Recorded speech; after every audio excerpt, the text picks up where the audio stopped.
ওয়াহলুল উকদাতাম মিন লিসানি ইয়াফকাহু কাওলি। শ্রদ্ধেয় গুরুজনেরা এবং আমার প্রিয় ভাই ও বোনেরা, আপনাদের সবাইকে স্বাগত জানাই ইসলামিক সম্ভাষণে। আসসালামু আলাইকুম ওয়া রাহমাতুল্লাহি ওয়া বারাকাতুহু। আল্লাহ সুবহানাহু ওয়া তাআলার দয়া, শান্তি ও রহমত আপনাদের সকলের উপরে বর্ষিত হোক।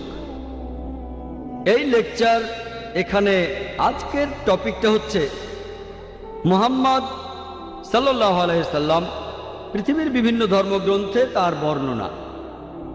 অনেক লোকেরই ভুল ধারণা আছে যে ইসলাম একটা নতুন ধর্ম, যেটা এই পৃথিবীর বুকে এসেছে 1400 বছর আগে, আর নবী মুহাম্মদ সাল্লাল্লাহু আলাইহি সাল্লাম হলেন এই ধর্মের প্রতিষ্ঠাতা। সত্যি বলতে ইসলাম পৃথিবীতে আছে সেই সুদূর অতীত থেকেই, যখন প্রথম মানুষটা পৃথিবীতে হেঁটে বেড়াতো। আর মুহাম্মদ সাল্লাল্লাহু আলাইহি সাল্লাম তিনি এই ধর্মের প্রতিষ্ঠাতা নন, তবে তিনি হলেন সর্বশেষ ও চূড়ান্ত নবী, আল্লাহ সুবহানাহু ওয়া তাআলার আল্লাহর শেষ রাসূল। তাকে পাঠানো হয়েছে সব মানুষের জন্য।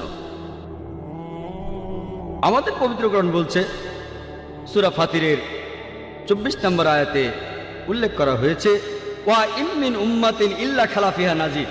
এমন কোন সম্প্রদায় নেই যেখানে আমি সতর্ককারী পাঠাইনি। পবিত্র কোরআনের সূরা রাদের 7 নম্বর আয়াতে উল্লেখ করা হয়েছে, ওয়া কুল্লি কাওমিন হাদ। প্রত্যেক সম্প্রদায়ের জন্য আমি পথপ্রদর্শক পাঠিয়েছি। নাম ধরে পবিত্র কোরআনে আল্লাহ তাআলার 25 জন নবীর নাম আছে। যেমন ধরেন আদম, নূহ, ইব্রাহিম, মুসা, যিশু, মুহাম্মদ, তারা সকলেই শান্তিতে থাকুন। পবিত্র কোরআনে আল্লাহ সুবহানাহু ওয়া তাআলার 25 জন নবীর নাম উল্লেখ করা আছে। তবে আল্লাহ তাআলা কোরআনে আরো বলেছেন, সূরা নিসার 164 নম্বর আয়াতে উল্লেখ করা হয়েছে।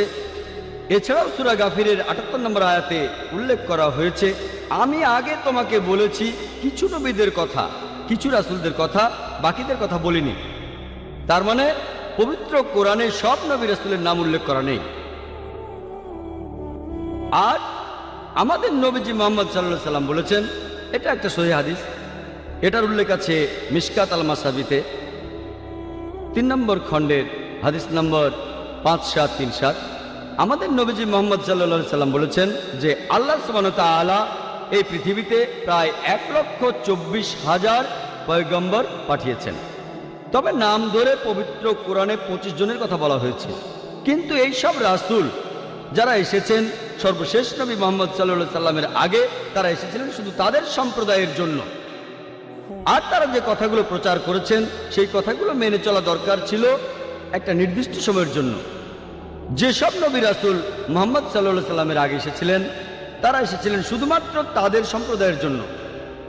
যেমন ধরেন ঈসা আলাইহিস সালাম, খ্রিস্টানরা যাকে বলে যীশু খ্রিস্ট, তিনি এসেছিলেন শুধু ইহুদিদের জন্য, ইসরায়েলীদের জন্য। আল্লাহ পবিত্র কোরআনে বলেছেন, সূরা ইমরানের 49 নম্বর আয়াতে উল্লেখ করা হয়েছে যে ঈসা নবী বা যীশু খ্রিস্ট তিনি ছিলেন বনী ইসরায়েলের জন্য একজন নবী, ইসরায়েলের সন্তানদের জন্য। এছাড়াও একই ধরনের কথা আছে সূরা সাফে 6 নম্বর আয়াতে উল্লেখ করা হয়েছে যে যীশু খ্রিস্ট নিজের মুখে বলেছেন ইসরায়েলবাসীদের উদ্দেশ্যে, আমাকে এখানে আল্লাহর রাসূল হিসেবে পাঠানো হয়েছে। আর একই ধরনের কথা এমনকি পবিত্র বাইবেলেও আছে।